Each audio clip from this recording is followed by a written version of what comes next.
Welcome back to the Culturally Distinct Podcast. It's your boy Black Adam. Glad you guys tuned back into the show.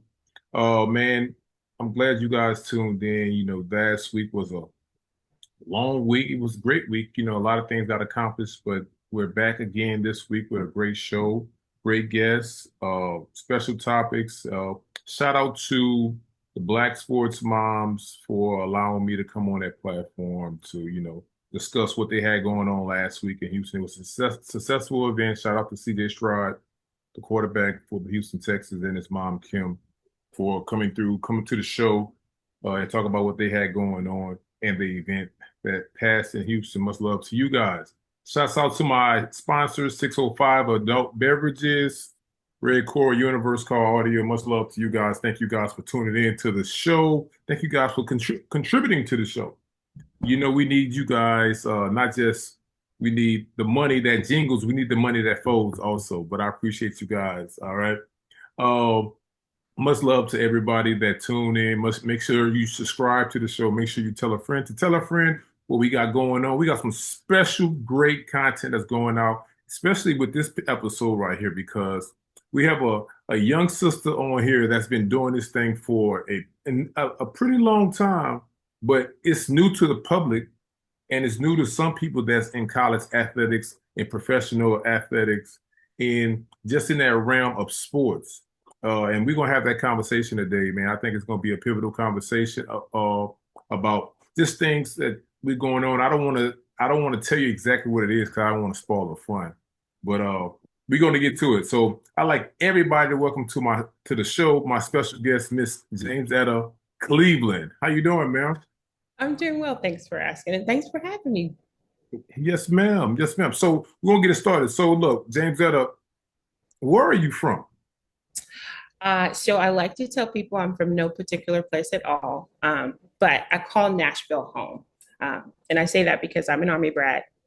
I was in Memphis long enough to be born. Mm-hmm. Nashville's the place that I've lived the longest, so this is the place I chose to raise my children, so it's home. Shout out to Nashville, Grand Ole Opry. Hey, we are more than country.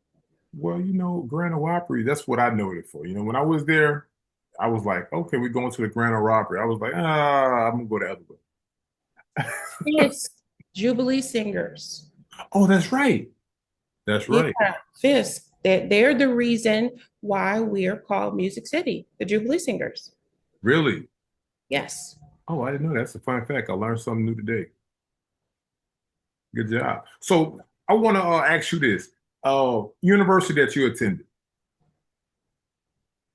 So I attended the University of Michigan. That's where I started Okay. my degree. Go Blue forever. And then I got married and we got stationed in Fort Campbell and I finished my degree at Austin Peay.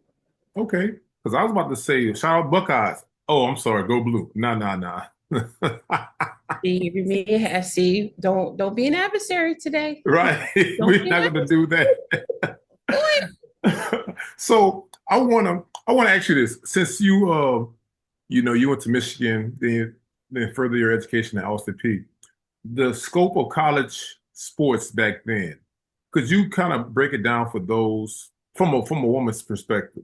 Did you like have an insight on what was going on in college athletics back then in terms of like the whole scope of things, the business, the athletic side? Officially in August of 2019, and it's been fast and furious ever since. Congratulations on that. So I wanna go back to a word you used earlier when you were speaking. You used the word leverage. So at this day and age, we have what they call NIL, which is name, image, and likeness. We have collectives, right? That's when outside sources come in and put their funds together to I'm very give familiar. to the university. And now the NCAA just granted NIL for the actual university to distribute to the athlete, It's not revenue. just one sport, but the entire athletic department. So I want you to break it down for mothers, and not even mothers, but even some fathers that don't even know that side of. They heard the name because I just named three different things, and people just think NIL is one thing. So I will say this. It's really funny. We're talking NIL because I'm probably the only sports mom that you know that's created an NIL curriculum specifically for sports parents. It's called NIL from a sports mom's perspective, and I'm the sports mom. And I've been teaching it for the past 4 years. And so I tell people that we really don't see true NIL in the market right now. What we see is legalized pay for play and inducements. Some people call it synthetic NIL. But to your point, NIL is everyone has it. It's basic publicity rights. We all have it. The reason we call it NIL is because legally in this country, the only people who couldn't make money off of their name, image, and likeness were athletes, specifically college and high school.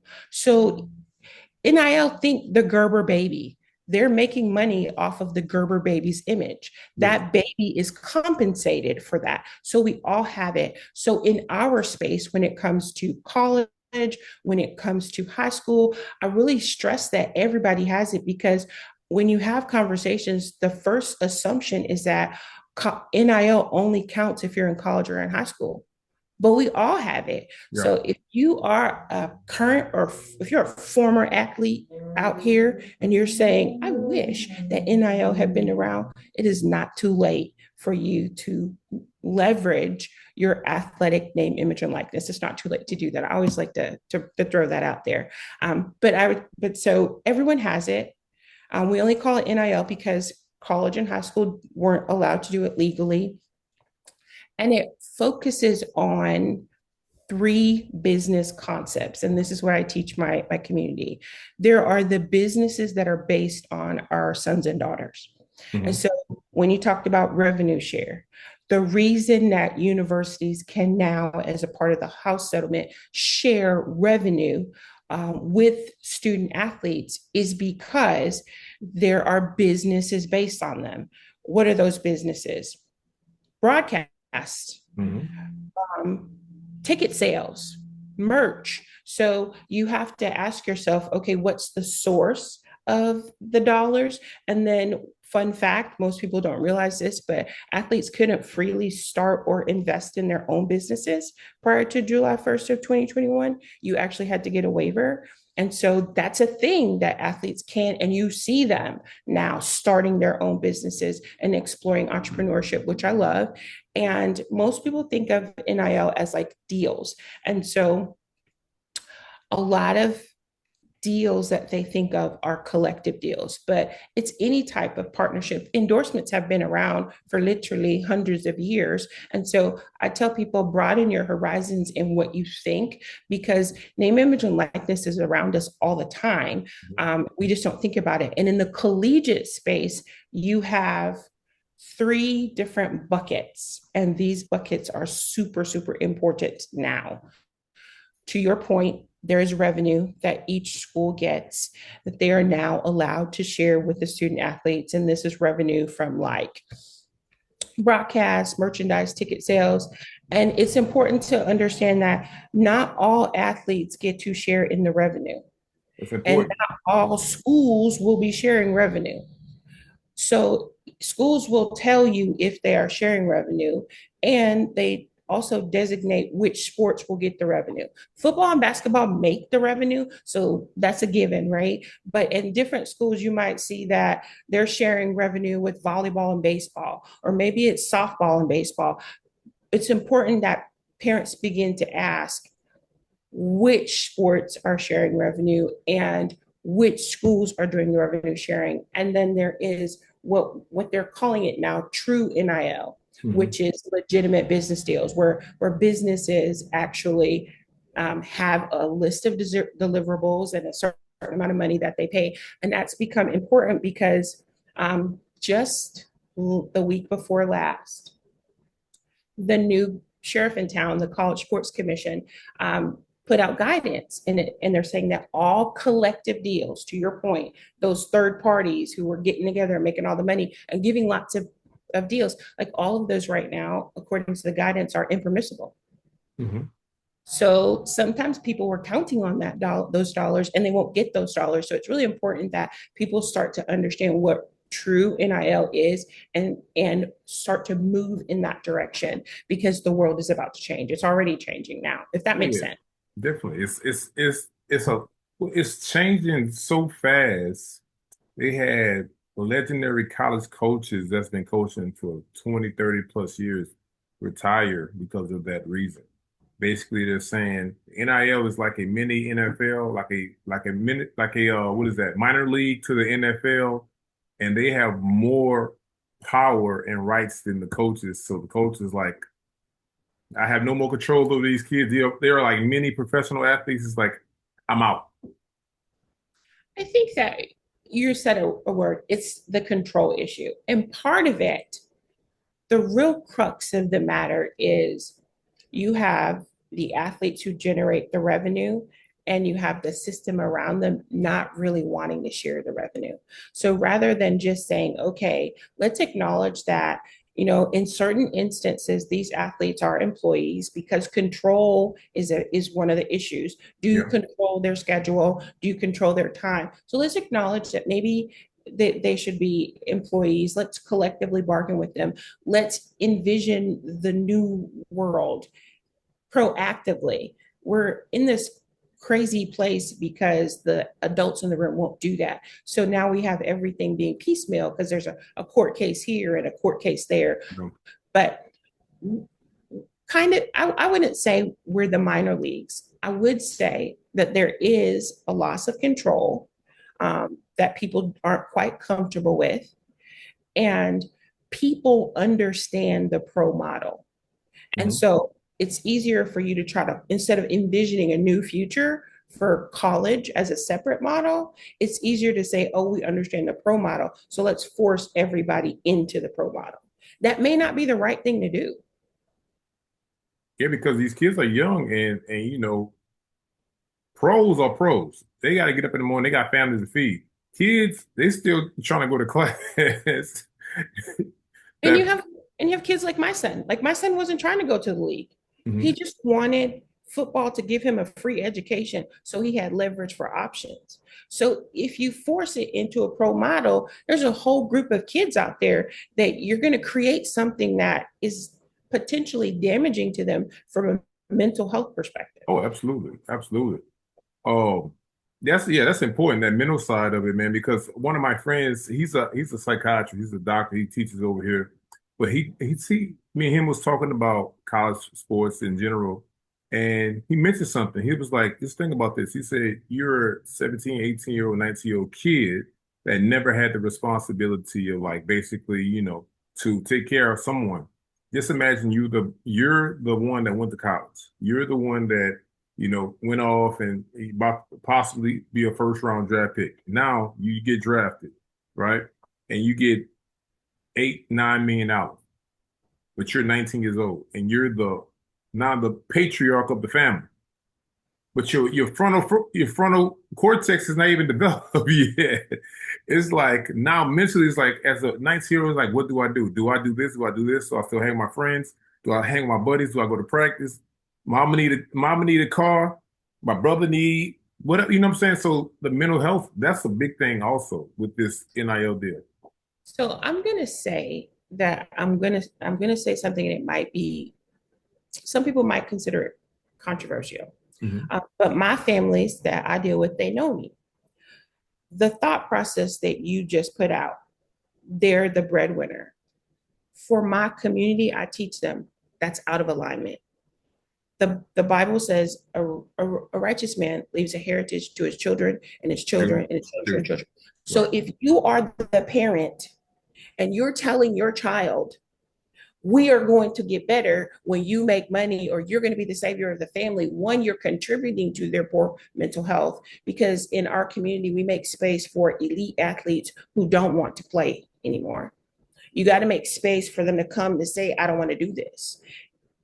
And if you are waiting, you're out of alignment. You're contributing to their poor mental health. I ask parents all the time, like, okay, if you at McDonald's, you're not gonna go from the fries to the drive-through. You're not gonna be the shift leader. You're not gonna be the store manager. Like, little man ate. He not. Yeah. My son Yeah. was 7. When my son decided that he wanted to play college sports, he was 7. And he meant that. Hmm. So what I mean, like, so if your kid's coming to you and they're talented, you're not gonna go get a certificate. You're not gonna work real hard to get a promotion. So for us, that's out of alignment. Although it does happen a lot. So a little bit countercultural in our community because the challenge is you gotta go do something. You ain't gotta go to Absolutely. college. Absolutely. Might not even go get a trade, but baby, you got to go do something. You got to get a promotion. You got to get a raise. You got to get a part-time job. You can't leave little man and little mama out there struggling because they got to go take care of you. That's out of alignment. And I would say in our world of sports, everybody loves to attach themselves to the person that's going to be drafted. Hmm. And one of the things that I focus on in my community, because don't get me wrong, we do get those people, right? So I have my consulting firm, but I manage a community of sports moms, sports parents, I should say, because they come with families. There's almost 20,000 of them, Okay. and they're going pro at life and at their sport, but a lot of it isn't a pretty journey. Like, what do you like? We've had people in the community where at the beginning of, I'll take football for example, at the beginning of football season, ESPN is saying that they're going to be first round position 1 through 15. Hmm. And then something happens during the season, and then they ended up being going in the seventh, or they're an undrafted free agent. Those are the stories that we make space for in my community because those are real stories and they happen all the time. Absolutely. Absolutely. Especially being around it. I have so many stories. I played ball in college and professional. So I had guys that was potentially going second, third round, but they didn't. Some of them was undrafted free Undrafted agents free agents. or went 7 rounds, and it was devastating. It was like, I'm done with football. It was like, but they wasn't prepared. Somebody didn't tell them about that side. Yeah, and we talk You about can that. make it. You We can talk make about it. it a You lot. can make it. Yeah. So I wanna ask you about your dealings with the Tennessee Titans. I know you had something that you did with the Tennessee Titans. You was the first, well, only black woman ever. Oh my gosh, like how did you know that? So I do my you research. You have know what I'm saying? done your research. I do my research. Okay, so the Tennessee Titans have an annual diversity coaching clinic where they bring in the top, they bring in 40 minority coaches from throughout the state, and they really just pour into us. And so for the past 2 years, this year's my second year, I have been the only woman there who's come as a participant and not a presenter. The great thing is I'm not even a coach. I am the secretary for the Minority Coaches Association of Tennessee. And I would like to think that I serve very well. And so they make sure that I'm included. But it has been an amazing opportunity. And as a matter of fact, every year the coaches at the Titans with what they share, they capture my heart, and they make me take something back to my community. And so this year, we're going to do in a couple of weeks, we're going to do I'm calling it a 360 sports mom boot camp, because I was sitting down with the front office and I was listening to them talk about what you talked about, people who are devastated because they won't make the roster, or they were talking about the young men who were talented enough to make the roster but Mhm. didn't want to play and couldn't stop playing because they had to pay for mama. And so I just, I went back to my community. I said, we're doing it wrong. We're doing it wrong if our kids are making millions and they hate it and they can't pivot because they feel like they can't stop taking care of us. We're doing it wrong. And so we're going to have what I call some courageous conversations, and this event is directly in response to the time that I spent with the Titans. That's good because I know most, if not all, organizations need that. Not just football. I'm talking about all professional organizations. They need women, and I'm gonna say it. They need women in these circles because these most of the women have sons, and they, unfortunately, fathers are not there. the mothers are there, so the mothers have firsthand information and knowledge, especially if they're in tune of what's going on with the actual sport. They have firsthand information, and they know it from a motherly, nurturing standpoint. And if they learn it like you did, they have a different perspective towards it. Yeah, I tell moms, are you a good partner? Because a mom is the first and most consistent teammate an athlete will have. And raising an athlete is a partnership. It's a partnership between your child, you, the parent, the coaches, and I call the support staff. And you have to, I help moms I train them how to be good partners. Because if you're a good partner, you understand when something is off with someone who's in the partnership. And so more than just nurturing them, part of it is, are we good noticers? Mm. Because sometimes you can't speak to the part, like there's some conversations that sometimes you can have it, but it's not as effective coming from a mom. And sometimes you have to reach into the partnership and say, hey, this is something I've observed with my child. It may impact him or her academically or athletically. I need you to go and have this conversation. You know how it is when you have kids, you can say stuff over and over and over and over and over, and they just be like, oh my gosh. But then somebody else comes and says the exact same thing that you Right. said. And it's like, look what so and so. So part of being a good partner is being what I call a professional noticer and being able to tap into the partnership to say, this is something that we need to address. And I'm not the one that should address it. This needs to come from another part of the partnership. That's good. That's good. That's effective communication. That's awesome. So, in closing, I want to talk about NIL Navigated, the book that's coming out in November that you came up with. I don't want you to give me the whole 32 chapters of it. I want you to give me just a high level overview so people, the community, have something to look forward to and they can read, like I guess a playbook, so to speak. They can read, and what are you trying to get across? One of the things I want people to understand is there's a difference between being a business and a brand. We like always hear people throwing around the term my brand, my brand, my brand, my brand, my brand. So I will say that this is something I teach my communities because this is something that the concept of your child being a business, I didn't come up with this. I want to give a shout out to my good friend Lamont Ramsey, who's the father of Jalen Ramsey, who many, many years ago told me, Jamesetta, you're raising three businesses, the business of Synovia, Ronald, and Faith. And so I want parents to understand that we're a vital part of the process because we were the first and most consistent teammate. And then we're all engaging in the business of sports because Mhm. we're engaging in commerce.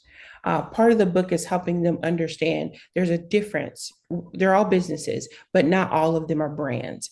And we talk about what it means to be a brand because, for example, if I see your logo going forward, I'm going to think of you. That really does put you on the path of being a brand. Mhm. But if you didn't have that, people you're always in business, but they may not think of you as a brand. So we're going to talk about what it means to be truly a brand and how you actually begin the journey, because it is a journey. And more than that, we're going to talk about the fact that name, image, and likeness opportunities happen in a legal and statutory hierarchy. And a lot of our children would get in trouble. I'm very grateful that no one's being prosecuted right now. But if someone flipped the switch, and started prosecuting kids today, about 70% of them would be in trouble because they don't understand that their activities are happening in a legal hierarchy. And for example, um, athletes, a lot of them seek to get deals, and this is super simple, but if you're not really thinking it through and doing your research, it would never cross your mind. So when you do a partnership, when you actually do your little social media posts. There are FTC guidelines that you're supposed to be following. Mm-hmm. Now go ask the average 16-year-old if they know that. Or go ask somebody in college. You did your little post? Did you actually follow FTC guidelines? So part of the book is helping them truly understand what it means to be a business versus a brand, giving them a framework for the hierarchy so that they can know their hierarchy. Because that's what I ask my families: do you know your hierarchy? And more than that, I am a certified extreme execution behavioral coach.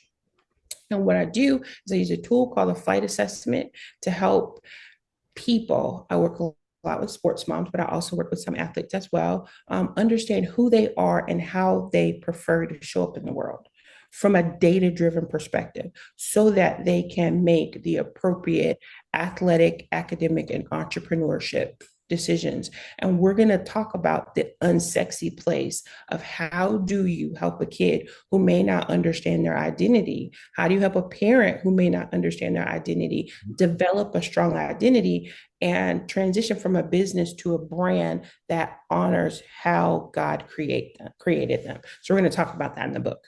That's good. That's a lot of information that we need, especially for our Black and brown people.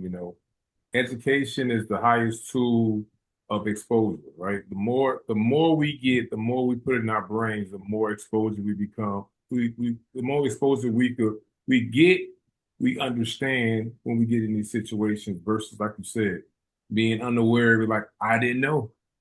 Okay, well, you didn't know that's going to be expensive. I didn't know. And that's what Literally, we're trying to not, get to that point. there's some very expensive I don't knows in my community. Very Yes, expensive ones. yes. So, so Jamesetta, before we get out of here, I need to get your information. How can uh moms, fathers, whomever, teens, how can they get in contact with you if they want to get some information from you? Social media, websites, anything. So I'm on social media at sports underscore mom underscore you. You can find me on Twitter because it's always going to be Twitter and not X or Threads or Instagram at sports mom you. I am Sports Mom University on Facebook. And they are welcome. Moms are welcome to send me a request to join the community. It's the Sports Mom University community group. And if you're a dad, I have been made aware that y'all want the great information as well. So there's a group called the Sports Family Network on Facebook. So if you're a dad, I'm learning that they need to help on the journey as well. Absolutely, absolutely. We want to be included. Yeah, but this honestly, this conversation was very pivotal because I believe that we're shifting as a group, right? We're not just shifting on like some things that we've been trying to shift on, like civil rights and different things in politics, but in terms of where money, a lot of money is being dispensed and given to our athletes, and we have access to these channels. We're having awareness of what's going on, like you mentioned. Know your brand and know what is it? Would you say your brand and your They need to understand whether or not they're a brand or a business, our and then business? Yeah, and they need to understand who they are and how they prefer to show up in the world. And I will say this to parents as well. Sometimes we have to acknowledge that we don't have all the answers. And it is so rewarding when I see parents telling their kids, I don't understand everything, but I'm willing to learn for you. Because whether people understand it or not, the athletic process is designed to separate an athlete from their family. Because if you isolate a kid, you can control a kid. Um, absolutely. when moms and dads come alongside and say, I don't know, but I'm willing to learn, it does that kid, they're even more validated. So I would tell them, if you're afraid of learning, don't be afraid of learning. And to what you just said, it's vital to learn because statistically speaking, NIL over the past 4 years has put the number that I've been given is $2 billion into the college economy. And that means that some of us as parents, some of you guys, you've never made as much money as your kid will. And you have to learn so that you can have the conversation with your kid because you don't know. You Like don't you don't know. know what it's like. If you never made more than $40,000, you don't know what it's like to have 400,000. Absolutely. That's that's real deal. Yeah. So part of what I do is like shout out to Pinnacle Bank. My a dad, Dale Mitchell. He's a super great partner because you have to have someone come and teach you how to have that conversation. Hmm. Yeah, that's important. That's important. I think like what you're doing, and I just want to give you your flowers now and kudos because that's it's what we need. We need as a group, and education is key. They had a movie that came out in the early '90s. It was called Higher Learning. Oh, yes. Higher Learning, and one of the key elements of the movie, kids, you don't know about this. Look, your parents probably seen it. I want you guys to go look at the movie. It's called Higher Learning by John Singleton, right? Rest in peace, John Singleton. But one of the key elements in this movie basically said knowledge is power. The more knowledge you have, the more power you have in life. And I will challenge that because someone challenged me. Applied knowledge, properly applied knowledge is power. You can have it, but if you do not apply it properly, Mm. you might as well be powerless. And so that's another podcast episode when it comes to athletes and properly applied or lack of applied power. That's another podcast. But It is. That's a great one. They gave me an idea. Thank you. So, so guys, look, I appreciate you guys for tuning in. Look, Jamesetta, before we get out of here, I want to ask you a quick question. Okay. All right. And if you don't know, that's fine. It's just a random question. What's your opinion on NIL in the next 5 years? What you think, how you think the landscape is going to be? So, what I believe is that you are going to see a break off of what they call the Power Five or Power Four, and they will be re envisioned into something else.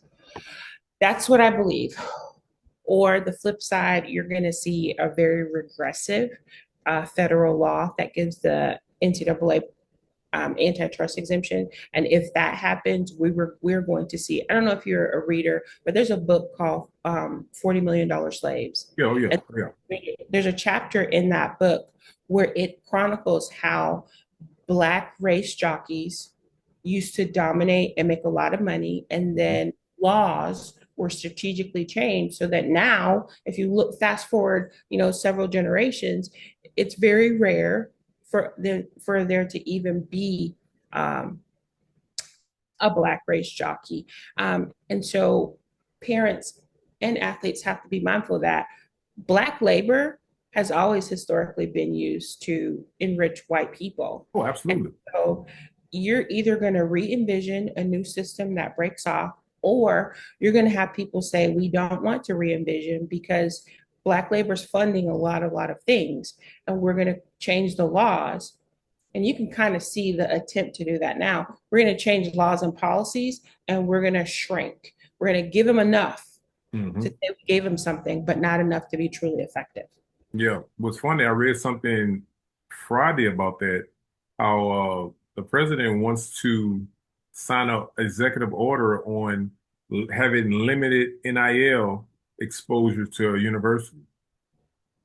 Yeah, but it's not going to go through. I mean, he can't set wages, but it gives people need to understand that we don't ever really see how much money athletes make.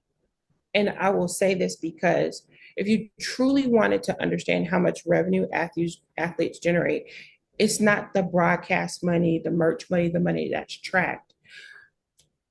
You played, so do you know where'd you play? At Southern.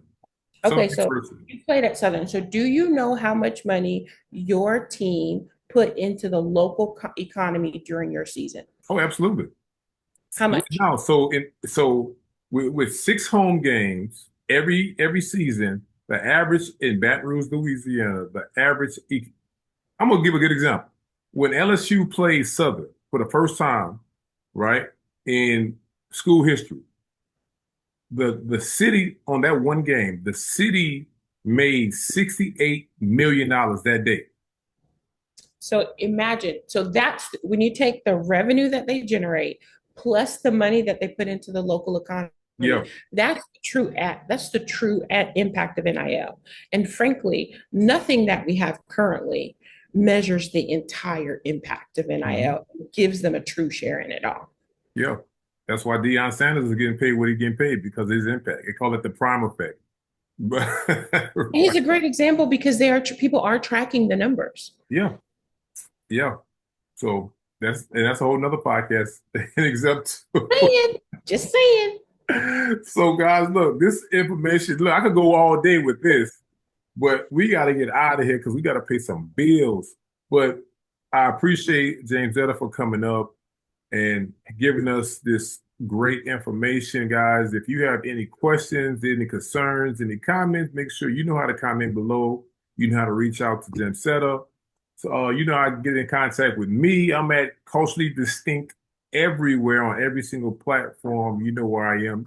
Once again, shout out to my sponsors, 605 Adult Beverages, Call Audio Red, Coral Universe. And one more time before we get out of here, Jamesetta, how can they find you? I am on Twitter, Instagram, and Threads at sports plural underscore mom underscore you, the letter U. And I am on Facebook as Sports Mom University. There it is, guys. Make sure you hit Jamesetta up. Guys, again, another great podcast with great information. So look, you have no excuse to be unsuccessful. That's if you want to be unsuccessful, that's on you. All right. But anyway, guys, we gotta get out of here, man. So I appreciate you guys for tuning in, man. Again, this week, I love you guys, and you can't do nothing about it. Peace out.